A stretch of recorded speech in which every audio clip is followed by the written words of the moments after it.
Para quem não participou da primeira aula, a gente está trabalhando algumas estratégias de leitura que vai ajudar vocês na prova do Enem, não só na língua inglesa, como eu falei na aula passada, mas na língua espanhola e na língua portuguesa também.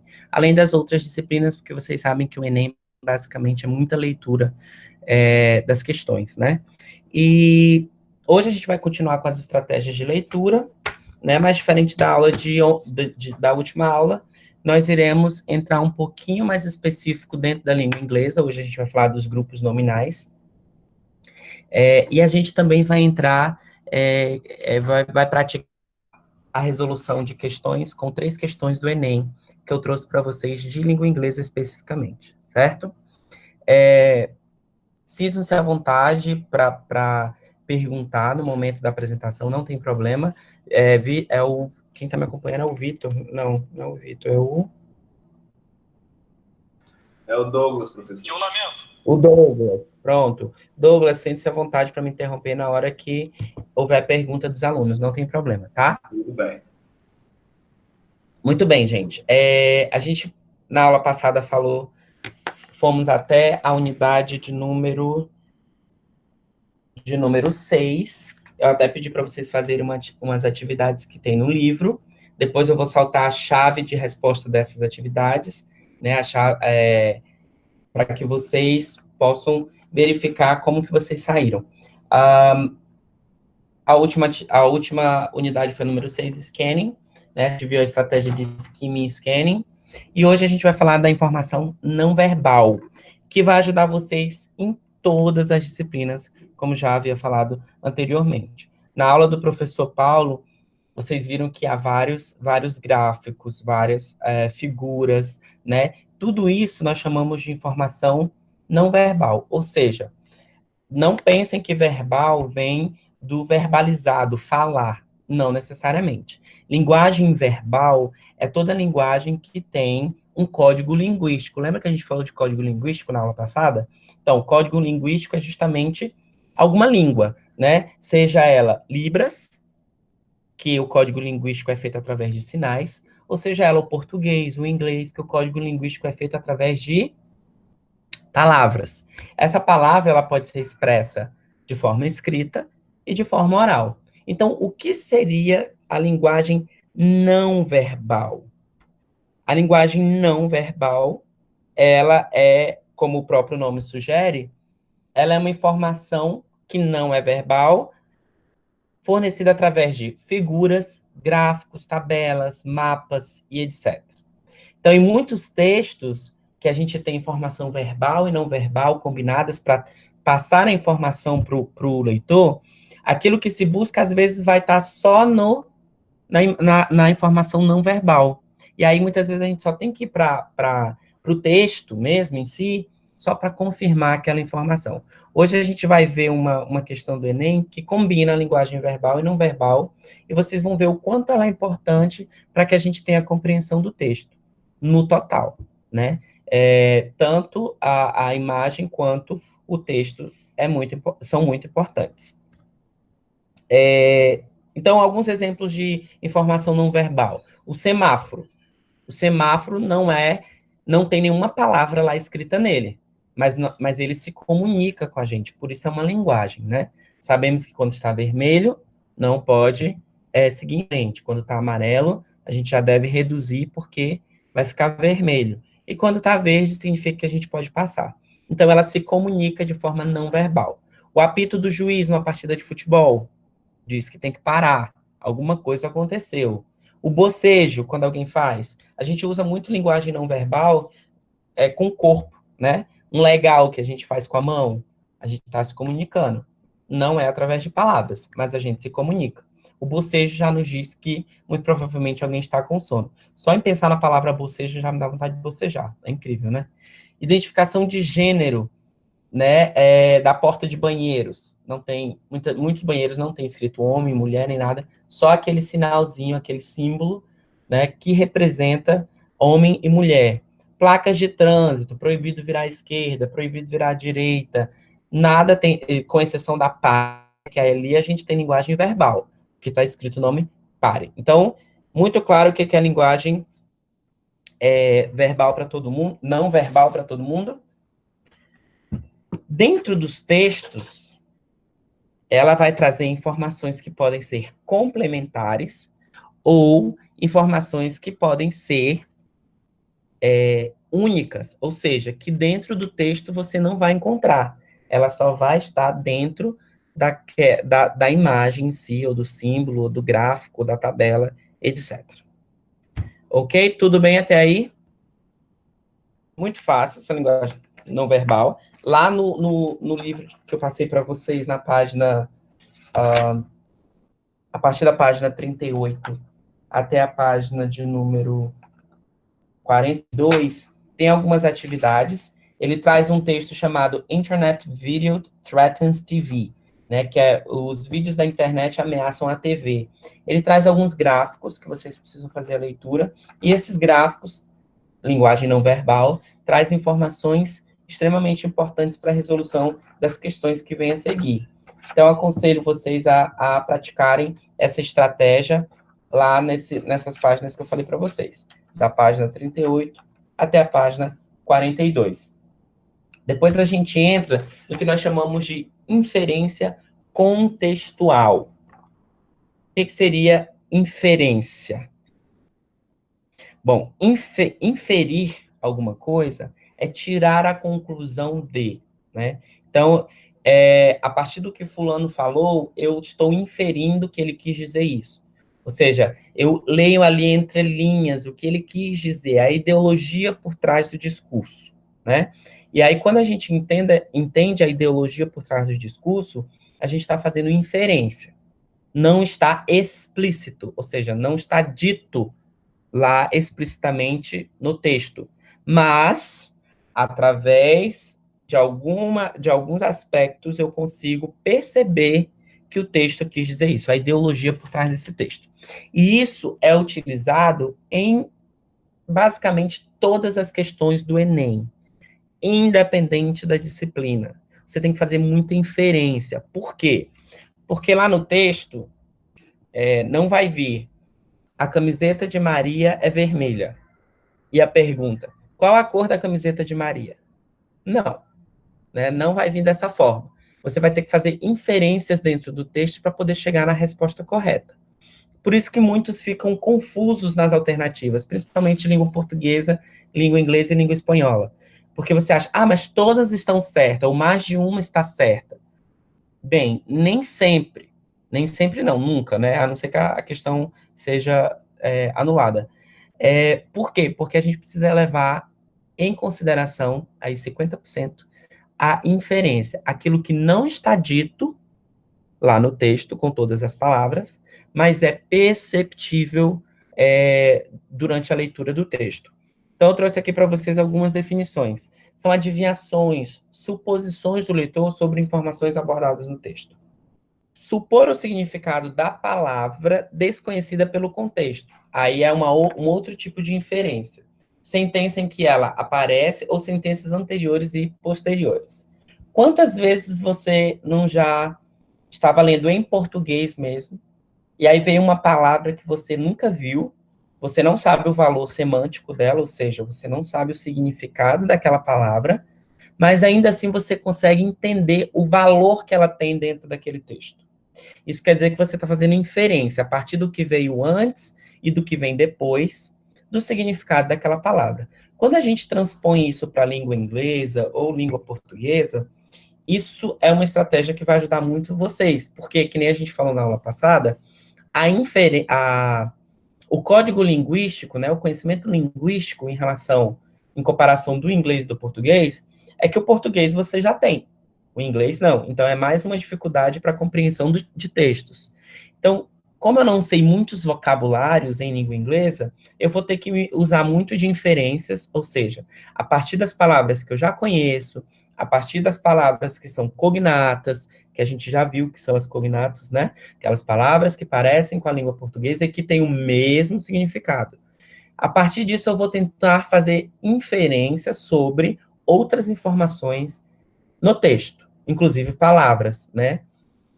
Habilidade para resgatar informações que não são indicadas explicitamente no texto. ler nas entrelinhas, aquilo que eu falei para vocês. São informações que o texto dá, ok? O texto está dando, só que ele não está dando essa informação de forma explícita. É por isso que a gente não consegue fazer, por exemplo, uma anulação de uma questão que você precisava fazer inferência para achar a resposta. Por quê? Porque muitos alegam, mas não estava no texto. Bem, estava no texto, só não estava de forma explícita, estava de forma implícita, ou seja, nas entrelinhas, ok? Para tanto, é preciso ter em mente as ideias expressas no texto como um todo, e não palavras isoladas. Porque é que nem eu falei para vocês, a inferência, ela é completamente ligada a um contexto, certo? Sem contexto, eu não consigo fazer inferência de nada.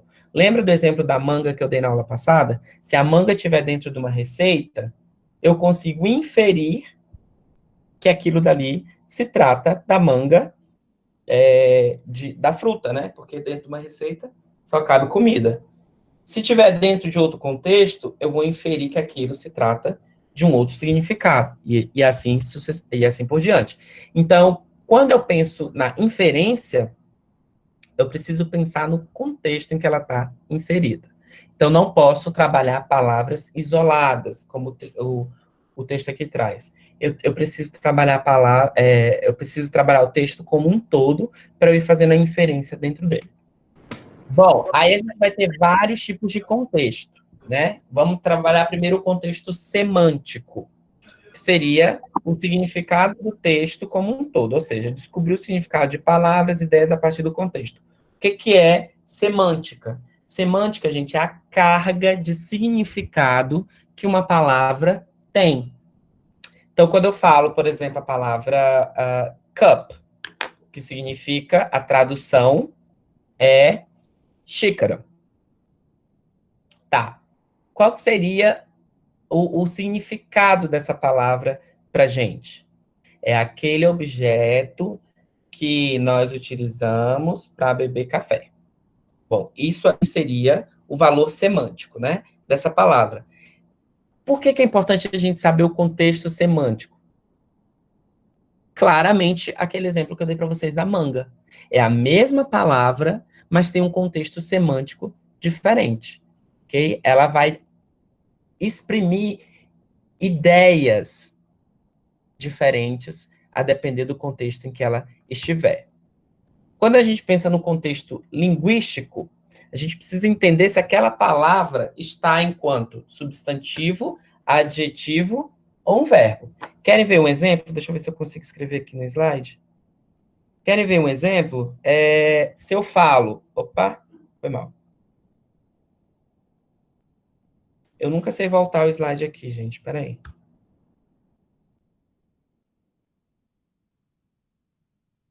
Querem ver um exemplo bem prático?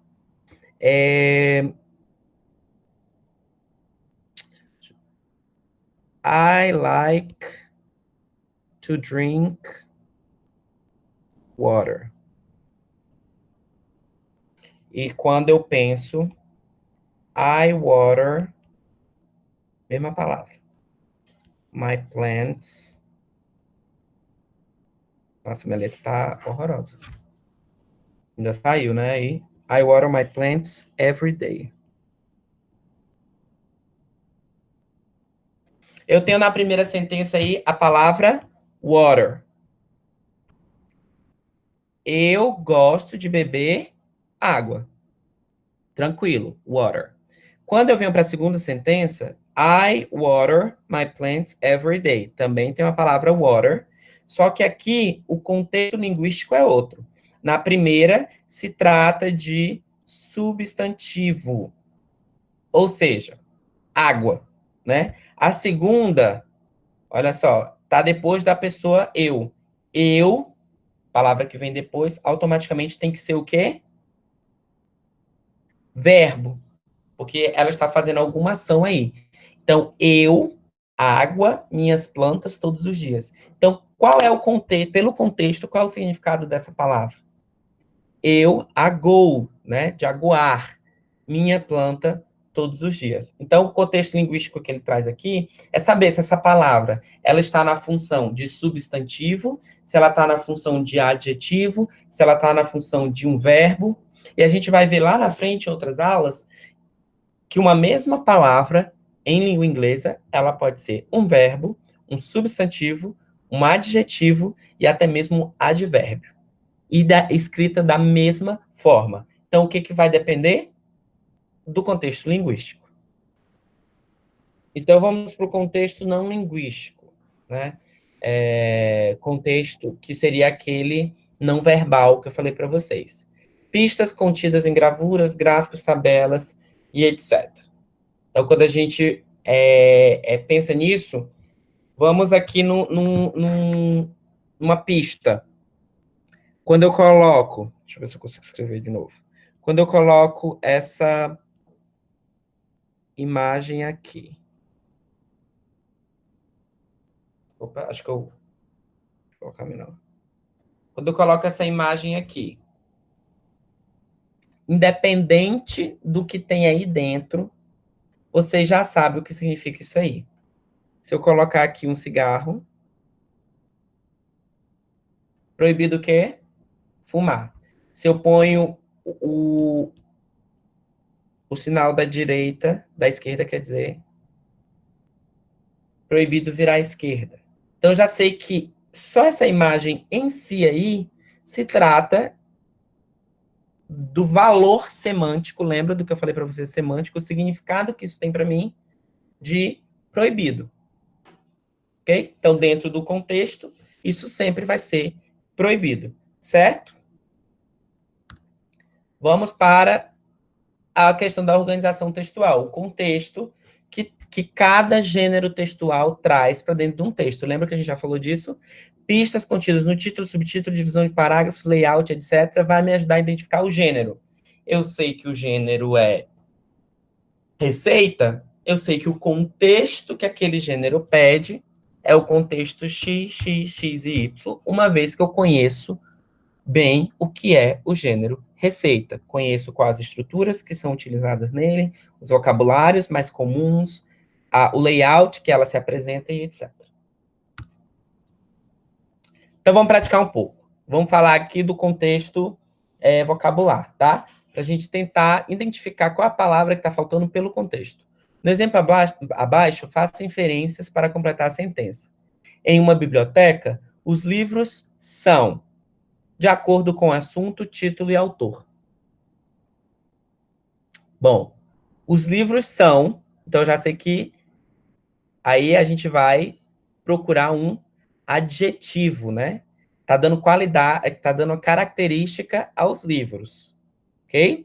E aí, essa característica é de acordo com assunto, título e autor. Então, tá vendo que o que vem antes e o que vem depois vai me ajudar a identificar que a palavra que está faltando aí é provavelmente organizados, classificados, postos, enfim. Mas, independente da palavra que vem aí, percebam que todas elas têm o mesmo valor semântico.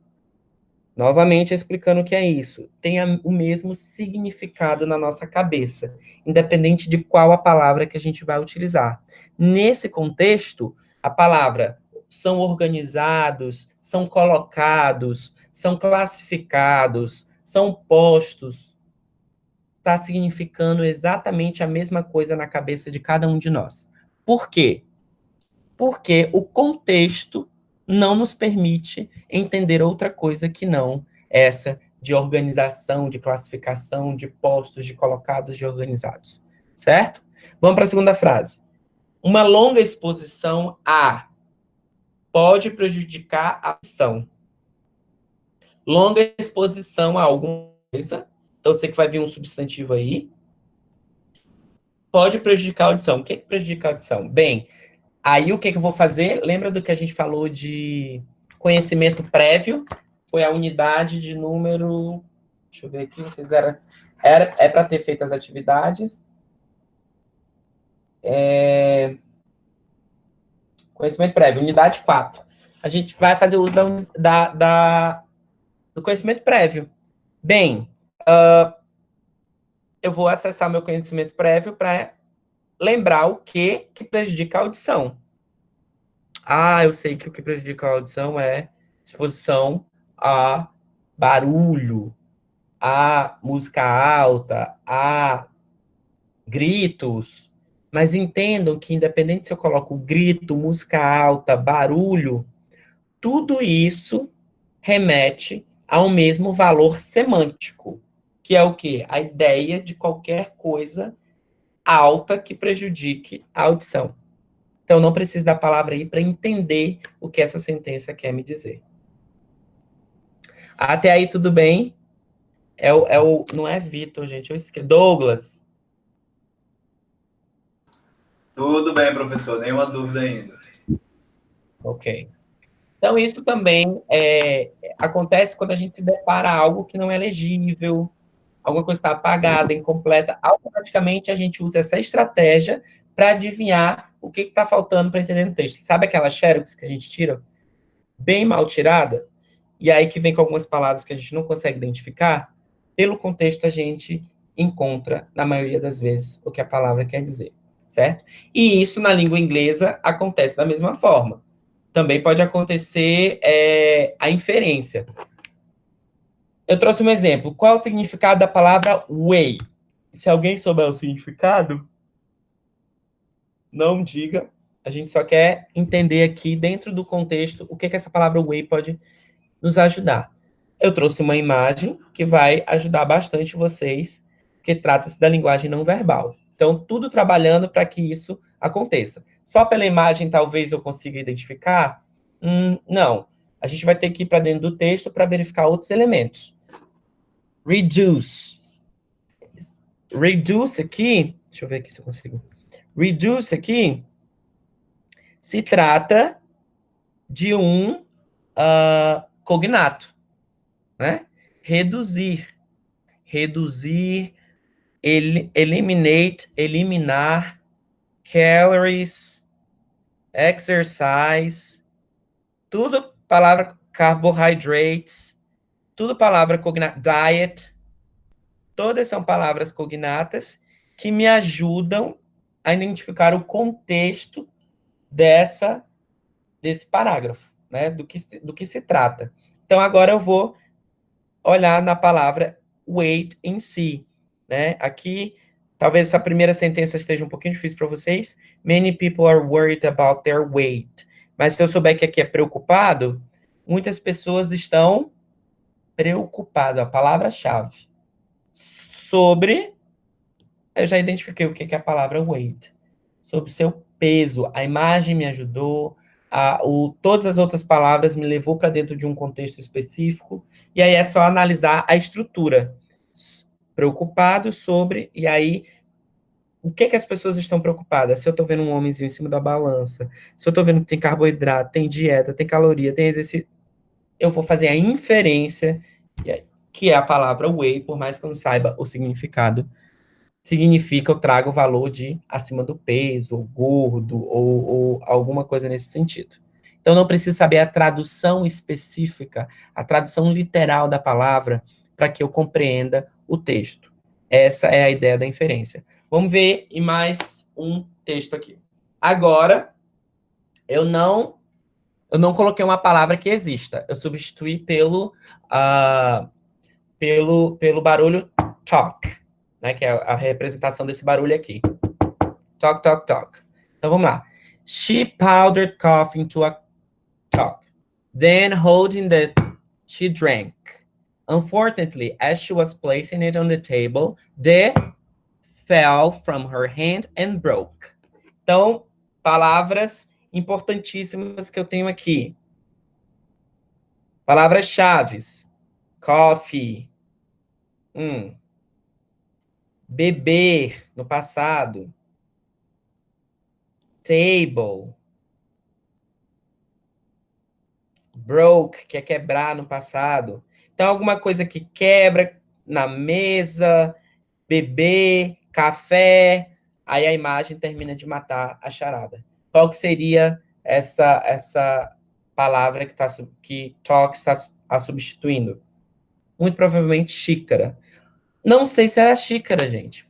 Isso aí, ó, tá dizendo que uma mulher, né, colocou café numa não sei o quê, depois segurando a não sei o quê, ela bebeu. Vai saber se não era um copo, vai saber se... Tudo bem que a imagem já mostra que é uma xícara.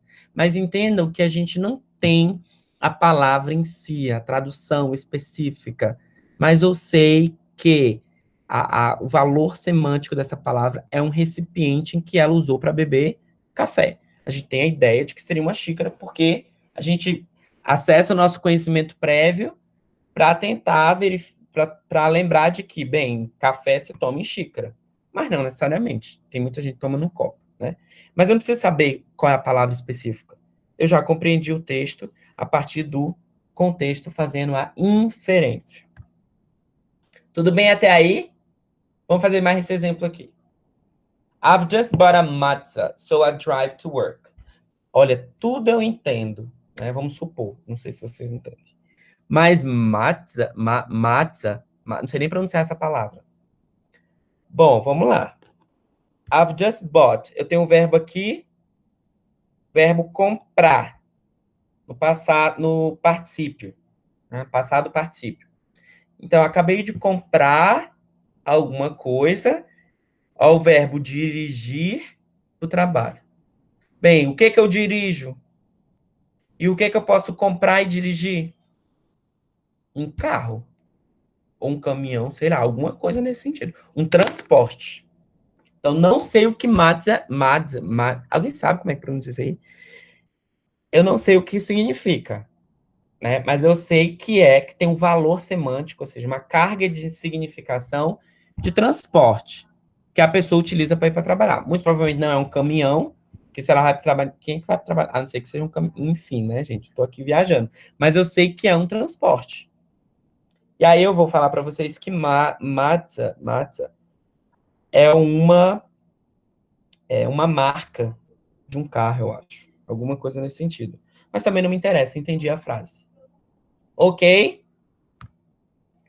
Vocês viram que aqui, voltando aqui, vocês viram que eu fui circulando essas palavras aí, né? Deixa eu voltar aqui no Way.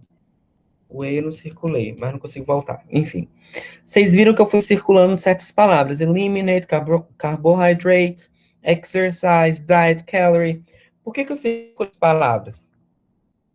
Porque elas se tratam, aqui eu coloquei o coffee, coloquei o table, enfim, são palavras-chave, palavras que a gente vai utilizar para ajudar na compreensão do texto.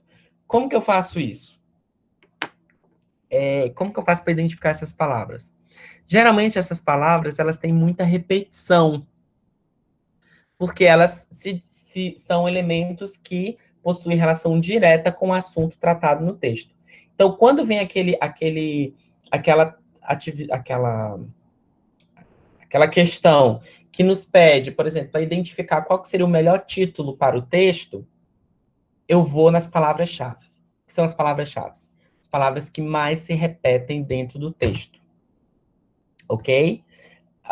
Ou que tem uma relação direta com o assunto do texto. Bom, ali a gente viu que o texto falava sobre peso. Carboidratos, relação direta. Agora não vou lembrar das outras palavras, mas haviam várias palavras que tinham ligação direta, né? Então, essas palavras nós chamamos de palavras-chave. Por serem identificadas pela repetição ao longo do texto, eu já falei, e o leitor sempre deve. O professor Paulo tá com menos S e eu tô transformando V em C. O leitor sempre deve estar atento para identificar as palavras-chave do texto, já que são elementos que podem facilitar na compreensão dos sentidos. E aí, joguei um D aí, não sei de onde. Tá? Justamente aquilo que a gente fez. Encontrando as palavras mais repetidas, as palavras que têm relação com essas, a gente consegue ter uma compreensão do sentido que o texto vai dar para a gente. Era só para falar sobre as palavras-chave. Novamente, lá no livro tem atividades para praticar como encontrar as palavras-chave dentro do texto. Né? Como aqui são aulas mais expositivas, e a gente só tem 4 encontros, no máximo, Então, eu quero falar de tudo para vocês, e aí a prática é com vocês em casa, e depois eu dou a chave de resposta para vocês verificar como é que estão o conhecimento de vocês, tá bom? Agora, entrando dentro da língua inglesa, que também é um assunto que existe na língua portuguesa, a gente vai falar dos grupos nominais. Por que a gente vai falar de grupos nominais? Porque em língua inglesa, muitos de vocês devem já ter pensado. O inglês se escreve de trás para frente, né? É porque os nossos grupos nominais na língua inglesa são formados de forma diferente. A gente vai entender por que a gente tem a ideia de que o inglês está de trás para frente através dos grupos nominais. Então, os grupos nominais, o que são grupos nominais? Nominais já vem de nome, certo? De nome. E nome é tudo aquilo que a gente usa para dar uma característica ou nomear alguma coisa, certo? Então, vamos ver essas seguintes expressões em português. Depois a gente vai ver essas mesmas expressões em inglês. E a gente vai entender por que as coisas acontecem de forma diferente em cada língua, em termos de organização. Bom, eu tenho aqui, vou circular de rosa os grupos nominais. Os núcleos. Eu tenho aqui 1, 2, 3, 4, 5, 6, 7 grupos nominais. A melhor jogadora de futebol feminino do mundo. A região muito seca. Infância muito difícil. Uma carreira memorável. Sua primeira história completa. Comida tradicional alemã.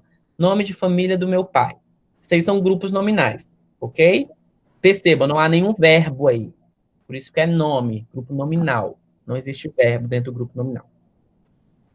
Vamos pensar no primeiro. A melhor jogadora de futebol feminino do mundo. Dentro dos grupos nominais, existem o que nós chamamos de núcleos do grupo.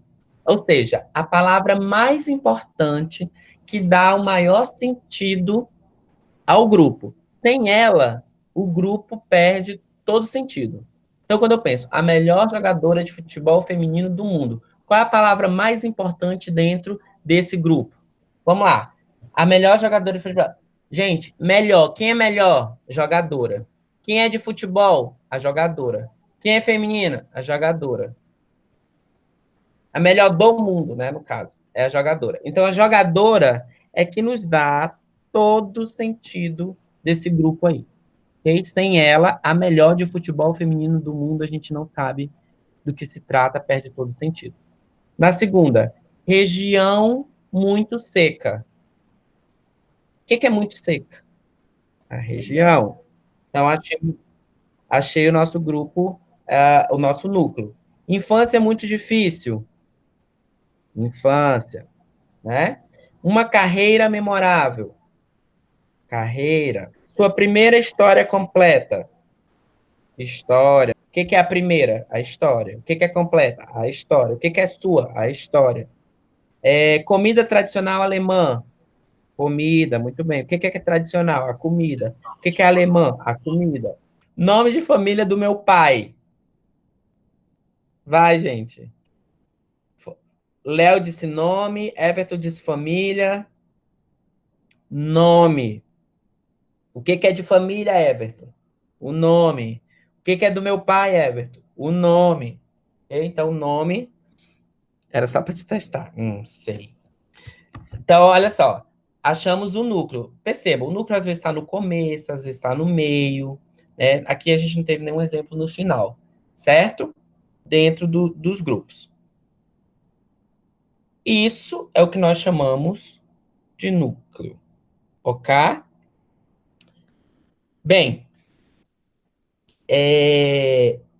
aquilo que não é o núcleo, ou seja, a melhor de futebol do mundo, muito seca, muito difícil, uma memorável, sua primeira completa, tradicional alemã, de família do meu pai, é o que nós chamamos de modificadores. Ou seja, eles vêm para modificar o nosso núcleo. Então, num grupo nominal, encontramos, e eu coloquei encontramos 2 vezes, que é para enfatizar que a gente encontra, a head word, que é o núcleo ou a palavra principal, que é aquela que a gente viu lá, né? O núcleo, que é que dá todo sentido ao grupo, e os modifiers, ou os modificadores, ou as palavras de suporte. Então, o núcleo é representado pelo substantivo, ok? Sempre, sempre, sempre, sempre, sempre substantivo. Por isso que é grupo nominal, grupo de nome. E o que é nome? Substantivo. Então, e os modificadores podem ser artigos, numerais, pronomes, advérbios, adjetivos e às vezes substantivos também. Só nunca podem ser verbos e preposições. E a gente vai entender mais na frente por quê. Vamos ver as mesmas expressões agora em inglês. World's best female football player. Very dry region. Very hard childhood. A memorable career. Her very first complete story. Traditional German food. And my dad's family name. Então, a gente tem as mesmas sentenças traduzidas. E aí vocês vão perceber que agora, quem era o núcleo lá? Jogadora, região, infância, carreira, história, comida, nome. Em inglês, o nosso... Opa, vou botar aqui. Em inglês, o nosso núcleo vai estar sempre no final do grupo. Por que a gente está aprendendo isso, gente? Para a gente identificar qual é a palavra mais importante dentro do texto. É ela que eu vou ter que me concentrar. As outras, elas vêm para modificá-la, certo? Não é qualquer jogadora. É a melhor jogadora feminina do mundo, ok? Mas é a jogadora. O que me interessa é que tá falando da jogadora, entendem? Não é qualquer região. É uma região muito seca. Não estou dizendo que o restante das palavras não são importantes. Eles modificam, inclusive, o núcleo, né? Mas o núcleo é a mais importante, ok? E aí agora vocês entendem porque a gente tem a ideia de que ler de trás para frente em inglês. Porque, olha só, player, né, a jogadora, então a gente vai ter todos os modifiers, que são os modificadores, ou seja, tudo aquilo que modifica o substantivo player, vem antes. Então é aquela regrinha de que todos os substantivos vêm antes dos... Desculpa, todos os adjetivos vêm antes dos substantivos. Casa grande, em língua inglesa. Né? Vamos pensar, casa grande. Isso aqui é um grupo nominal, de 2, mas é um grupo nominal. Casa grande. Bom, qual é o núcleo? Qual é a palavra principal? Casa. Se eu sei que em inglês o núcleo vem sempre no final do grupo, então eu vou traduzir big house, para que o núcleo fique no final do grupo nominal. Ok. So far, so good. Em inglês, sempre o núcleo vai estar no final. Sim, Catleia. Catleia. Catleia. O grupo nominal sempre vem no final. Desculpa, o núcleo do grupo nominal sempre vem no final. Muito bem. Se não tiverem perguntas, vou seguindo. Bom, ao depararmos com grupos nominais em inglês, a gente precisa, primeiro, adequar a distribuição das palavras. Não quer dizer que em inglês eu tenha 1, 2, 3, 4 palavras, que no português eu vou ter 1, 2, 3, 4 palavras. A gente precisa adequar essa distribuição de palavras. Bom, deixa eu colocar aqui, vamos primeiro no rosa, que é o nosso núcleo. Quem é o nosso núcleo? Name, que eu sei que está no final, é no final. Então, nome, vem para cá. My, já sei que é meu.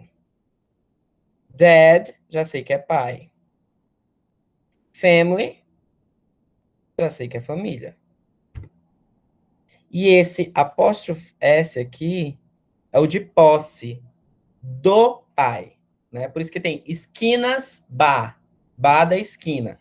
Então, nome de família do, isso aqui vai ser o do. Percebam, a gente não tem a palavra de em inglês. Então, a gente precisa adequar essa tradução. Seja colocando alguma coisa, ou seja tirando, como a gente vai ver lá na frente. Ok? Outra coisa que a gente precisa fazer, segunda coisa, delimitar onde começa e onde termina um grupo nominal na frase. Então, olha só, como eu falei para vocês, verbo, esse é um verbo, é o verbo to be. Não faz parte de grupo nominal. E nem preposição, in, não faz parte de grupo nominal. Então, aí eu já delimitei onde começa e onde termina cada grupo nominal. Eu tenho 3 grupos nominais. New Year, um grupo nominal. A very important holiday, segundo grupo nominal. Oriental countries, terceiro grupo nominal. Já sei que o núcleo vai ser sempre no final, year, holiday, countries. Então, aqui vai estar falando sobre um ano, sobre feriado, sobre países. Então, que ano é esse? Não é qualquer ano, é um ano novo. É um modifier, né? Um modificador que a gente tem. Que feriado é esse? Muito importante. E que país é esse? Oriental. Então, o ano novo é feriado muito importante nos países orientais. Vocês estão entendendo, gente?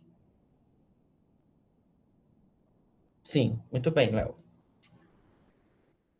Kêmula, muito bem. Fabrícia, yes, very good. Então vamos continuar. Também, ao depararmos com grupos nominais em inglês, precisamos lembrar que a tradução de uma língua para outra nem sempre é feita com o mesmo número de palavras, aquilo que eu já falei para vocês. Ou a gente adiciona palavras, ou a gente subtrai para que tenha um sentido completo. Então, vamos ver aqui. Her very first complete story. Vamos atribuir. Story, história. Story eu já sei que é o meu grupo nominal. Então, eu vou colocar de rosinha aqui. História, grupo nominal. Completa, completa. First, primeira. Her, sua. Então, olha o que a gente não teve tradução aqui. Very. Very, ele só vem para intensificar o first. Então, na minha tradução, em vez de eu colocar sua primeira história completa, eu poderia colocar sua primeiríssima história completa. Porque o very, ele só está dando, como eu falei, ênfase na palavra first. Ok?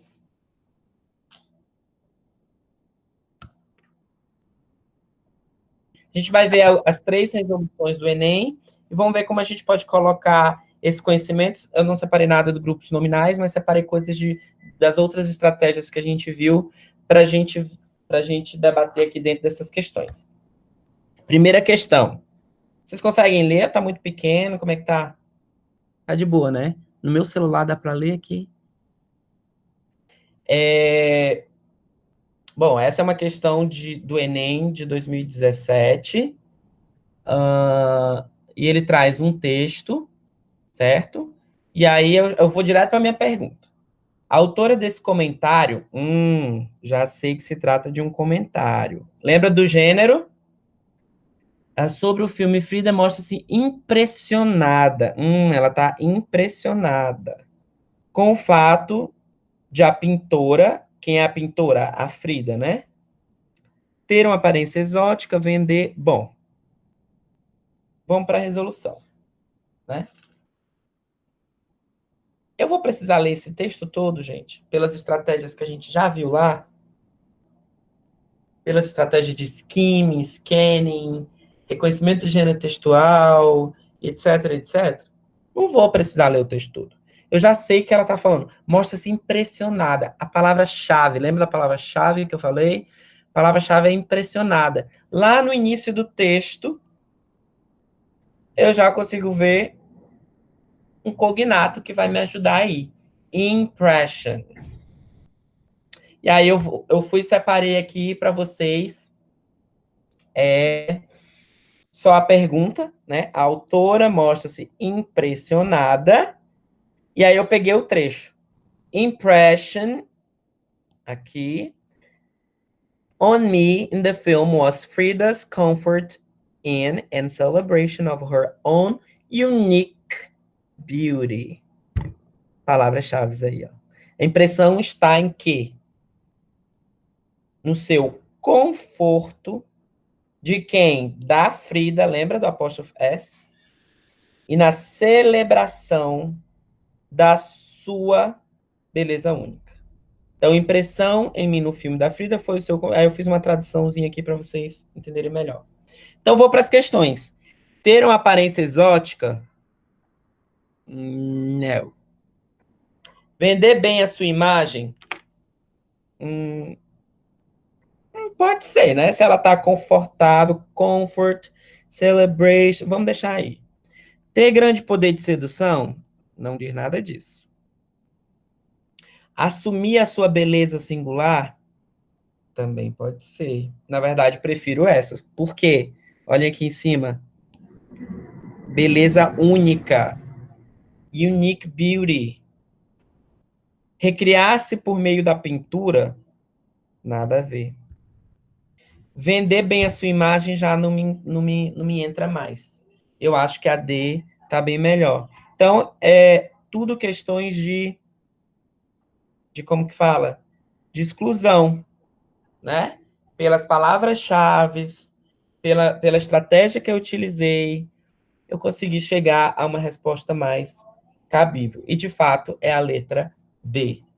Dúvidas até aí? Então, olha só, eu peguei 2 linhas de um texto que, obviamente, se você continuar a ler o texto, você vai só confirmar essa ideia. Olha só, she didn't try to fit into conventional ideas, né? Ela não tentava entrar em ideias convencionais ou imagens convencionais, about womanhood, né? Sobre o que é ser mulher, ou what makes someone or something beautiful, ou o que faz algo ou alguém se tornar bonita. Instead, em vez disso, she fully inhabited her own unique gifts, né?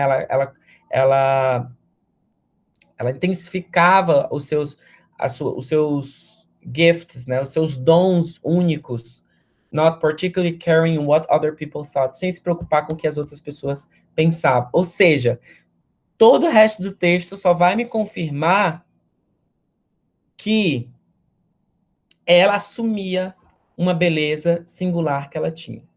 Certo? Segunda questão, também do Enem 2017, essa traz imagem. Vamos fazer a leitura. Primeiro, vamos fazer a leitura da imagem. Aliás, vamos para a pergunta. Nesse texto publicitário, são utilizados recursos verbais e não verbais. Olha aí, o próprio Enem já disse aquilo que eu ensinei para vocês. Então, ele já está dizendo, tudo é importante aí, hein? Para transmitir a mensagem. Ao associar os termos, ele me diz as palavras-chave. Meu Deus, ele está me dando tudo. Any place regret. A imagem do texto constata-se. Olha, constata-se é uma palavra que me diz o quê? Faça uma inferência, não está lá na cara, não está lá explícito, tá implícito. Constata-se que o tema da propaganda, opa, ele me deu o gênero, é uma propaganda. É a importância da preservação do meio ambiente. Tá, agora eu não tenho ideia do que se trata, vou para o texto. Então, já sei o que eu preciso. Take your car. Car é uma palavra que eu já sei o que significa, né? Porque não é possível que não saiba o que car significa. Car. Aí a palavra importante aqui, ó, any place. Oil é um cognata. A imagem me ajuda a identificar que isso é um óleo, né? Parafusinho bem aqui, ó. Um óleo. Regret, a outra palavra. E aí é isso. Bem, é uma propaganda. Não posso me esquecer que é uma propaganda. É uma propaganda que fala de carro, fala de óleo. E as 2 palavras mega importantes. Vou até pôr de vermelho. Qualquer lugar e se arrepender. Opa, matei a charada. Uma propaganda que fala sobre óleo de carro e está dizendo alguma coisa de qualquer lugar e de se arrepender. Vamos para as questões. Fala sobre preservação do meio ambiente? Não. Não tem nada a ver. Manutenção do motor? Pode ser, hein? Vamos deixar aí de stand-by. Escolha da empresa certa? Pela palavra se arrepender que ele trouxe aqui? Pode ser. Consistência do produto? Não, nada a ver. Conservação do carro? Também não tem muito a ver, porque ele traz a palavra take, leve seu carro. E por quê? Porque eu sei que trata-se de uma propaganda. Propaganda está completamente ligada ao quê? Empresa. Então, eu iria na letra C. Quando eu penso propaganda, penso empresa, penso em se arrepender, eles querem dizer o quê? Troque o óleo na empresa certa para que você não se arrependa. E aí, o resto do texto só confirma isso. Se arrependa onde? Lá na estrada já. Ou seja, correndo risco de sofrer um acidente. Road significa estrada. Então, eu trouxe aqui uma tradução muito minha mesmo, que eu fiz, que diz, leve o seu carro, essa tradução aqui, ó, leve seu carro para qualquer lugar para trocar o óleo, e você pode se arrepender na estrada. Veja que o texto, ele não está nos dizendo que é questão de escolha de empresa certa, mas a gente pode inferir, por ser uma propaganda, que eles estão dizendo que não é para levar para qualquer lugar, e você pode se arrepender, que se trata da escolha da empresa certa. Professor, Alguma dúvida? Sim. as questões do Enem, elas são os níveis de inglês que os alunos vão precisar ter? São sempre um nível assim, mais médio ou mais difíceis? Porque, no caso, eu acredito que essa questão ela é o nível mais difícil da prova. Eu fiz essa prova em 2017 e, pelo que eu averiguei, essa era a única questão assim, mais complicadinha. Complicada, tu achou? Bem, Não, complicada para quem não tem o conhecimento de skimming, de scanning, não, sim, entendeu? sim. É porque, assim, essa questão, ela traz muitas possibilidades. Por exemplo, conservação do carro pode te induzir a querer ir nela. Manutenção do motor pode te induzir a querer ir nela, né? Eu acho que as únicas duas nada a ver é essa preservação do ambiente e consistência do produto, né? Então, vamos colocar matematicamente falando, é uma questão que 75% das alternativas 75 não, me ajuda. 80, não. 60% das questões podem ser as questões, as alternativas, desculpa, as alternativas corretas, né? Então, ela aumenta o nível de dificuldade por isso. Mas falando de dificuldade linguística e de estratégia, na verdade, essa está bem fácil, porque ela já me dá muitas coisas. Ela me dá que é uma propaganda, ela me dá quais são as palavras-chave, regret e any place. Agora, o nível de inferência que você precisa fazer nessa questão é muito alto. Por isso que eu bato na tecla. Não adianta só saber a língua, só saber o código linguístico. Nós precisamos saber o código linguístico e também precisamos saber fazer inferência dentro dessa língua. E o que é fazer inferência? Trazer essas informações para minha experiência e sistematizar ela no mundo. Só decodificar, ou seja, tá aqui, ó. Leve o seu carro para qualquer lugar para trocar o óleo e você pode se arrepender na estrada.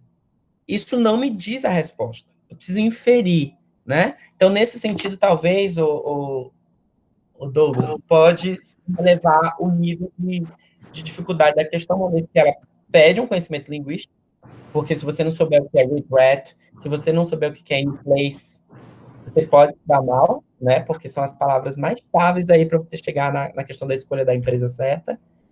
Mas também ela exige inferência, ela exige conhecimento de gênero textual da propaganda. Qual é o objetivo? Lembra que eu falei? Um gênero é definido pela função social que aquele texto tem na sociedade. Então, qual é a função de uma propaganda? É te convencer alguma coisa. Então, você precisa ter isso em mente, que eles querem convencer aí que não é qualquer lugar que é o lugar certo. Não é qualquer lugar que você vai estar seguro. Que, inclusive, ele fala que você pode se arrepender na estrada, num acidente, né? Então, nesse sentido, o Vitor disse que marcaria a B, manutenção do motor. Porque é a coisa mais explícita que está aí, né?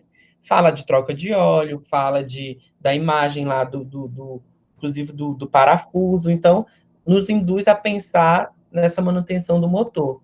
Mas, na verdade, ele pede um alto nível de inferência. Agora, sobre a sua pergunta de níveis, vai depender de qual habilidade a gente está falando.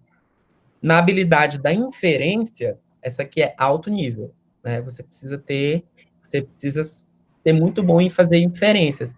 Então, vocês entendem agora a importância dessas estratégias que eu trago para vocês? Porque muitos devem estar se perguntando, ué, mas o professor não fala nem de inglês, basicamente, mas assim, em 4 aulas eu não tenho como ensinar a língua para vocês. Mas eu tenho como ensinar as estratégias que vai ajudar vocês em todas as questões do Enem, inclusive. Né? E trazer, obviamente, alguns truques, nem os grupos nominais, que no inglês é diferente.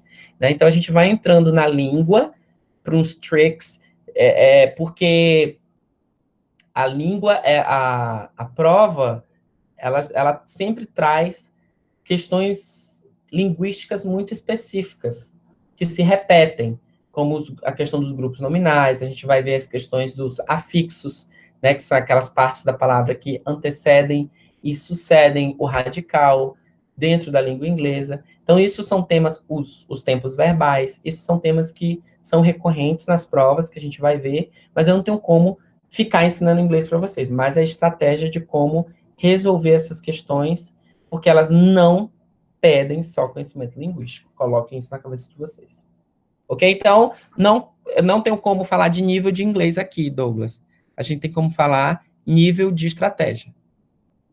Entende? Entendi, obrigado.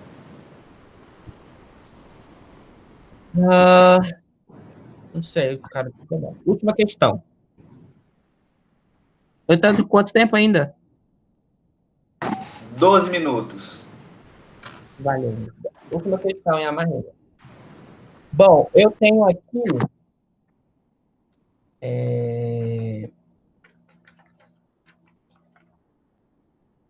Eu tenho aqui uma carta. Por que eu sei que é uma carta? Porque a pergunta já me diz. Vamos lá na pergunta. No que diz respeito à tragédia, então vai falar de uma tragédia, ocorrida em Burkesville, a cidade, muito provavelmente, a autora da carta, nosso gênero, enviada ao The New York Times, foi o jornal em que ela foi publicada, busca. Busca quer dizer o quê? Objetivo. Qual é o objetivo dessa escritora dessa carta? Vamos para a carta. Palavras cognatas que eu já conheço. Vamos lá. Tragédia, uma lição, aborrecer, né? Aborrecente, quase.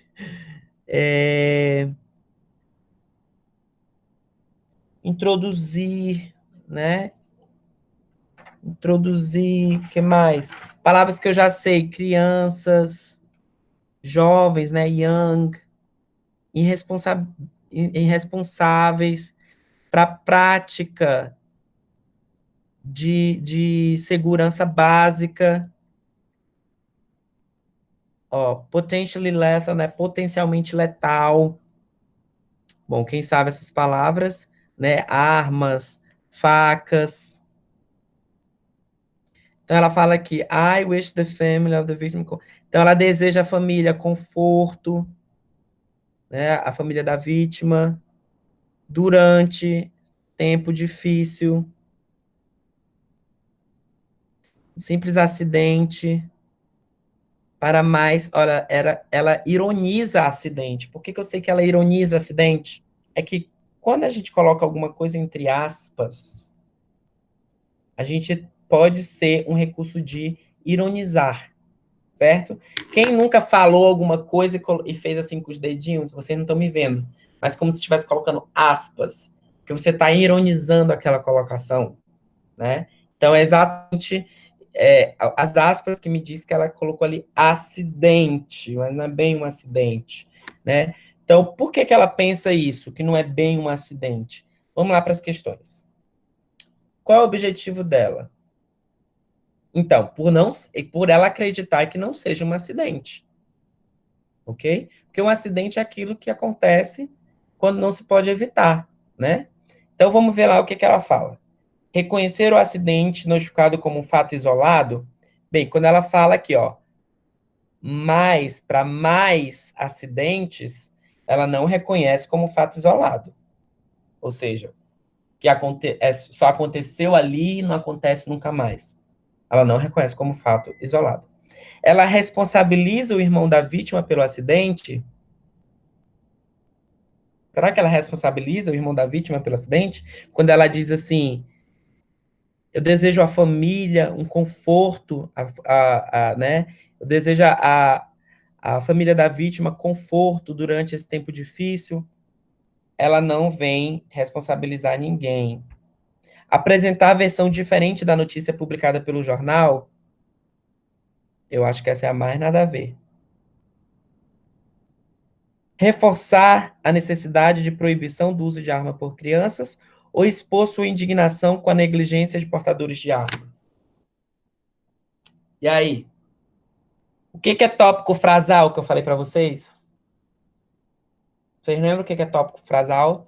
Tópico frasal é a primeira frase do meu texto que vai guiar todo o resto do meu texto. É onde eu apresento ali o meu objetivo. Quando eu olho para a primeira frase desse texto, eu vejo, eu acho isso abominável, aborrecente, eu não sei que palavra é essa, mas eu sei que é alguma coisa ruim, que as pessoas em Burkesville não estão querendo aprender da lição que o trágico tiroteio de uma garota de 2 anos pelo seu irmão de 5 anos que aconteceu. Então ela vai aí nessa primeira frase, nessa palavra aqui, ó, não sei nem pronunciar, abhorrent. Ela veio mesmo nesse texto expor a sua indignação com a negligência de portadores de arma. Porque ela está achando extremamente alguma coisa ruim que as pessoas não aprendam pelo que aconteceu. Por isso que ela não veio apresentar outra versão da história. Ela não veio dizer que, não teve culpa, não sei o quê. Não, ela veio para dizer, para expor a sua indignação de que, né, o uso de armas por essas crianças, pelos os portadores, né? E aí tem outra parte, por que os portadores e não a proibição pelo uso de arma por criança? Por que que eu descarto essa última? Conhecimento prévio, gente. Onde é que existe a permissão do uso de arma por crianças? Em nenhum lugar. Então não existe reforçar a necessidade. Essa necessidade não existe porque já é proibido. Entendeu? Reforçar a necessidade de proibição do uso de armas por criança, vou lá no meu conhecimento prévio. Não existe a necessidade de proibir. Porque nos Estados Unidos, e aí eu tenho que olhar lá, ó, saiu no New York Times, lembra dos elementos, eu preciso saber, aconteceu na cidade de Burkesville. Então eu preciso ter esse conhecimento prévio para entender que não existe a necessidade de proibição do uso. Ela está ali mesmo só para expor a negligência. Porque muito provavelmente a criança, e aí eu estou fazendo inferência, novamente voltando à inferência, muito provavelmente a criança de 5 anos teve acesso a uma arma que é de um portador, que é, né, é permitido nos Estados Unidos para adulto, e por acidente, que nem ela colocou ali, ironizando, acabou matando uma criança de 2 anos, né? Então ela veio mesmo expressar a sua indignação. Então, dessa forma, eu acredito que eu encerro a nossa aula de hoje, pedindo para que vocês pratiquem os temas, né?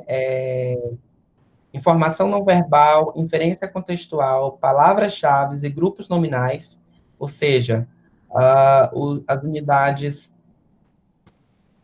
7, 8, 9 e 10, lá no nosso livro de exercícios. Eu vou publicar agora, logo após eu desconectar, lá no Google Classroom, eu vou publicar a chave de resposta das unidades 1, 2, 3, 4, 5 e 6 que eu pedi para vocês fazerem na quarta-feira, tá? E aí vocês conferem como que ficou a resolução de vocês, se vocês arrasaram, se vocês vão ficar arrasados. Obrigado, professor. Foi uma ótima aula. Obrigado, imagina. Tchau, tchau.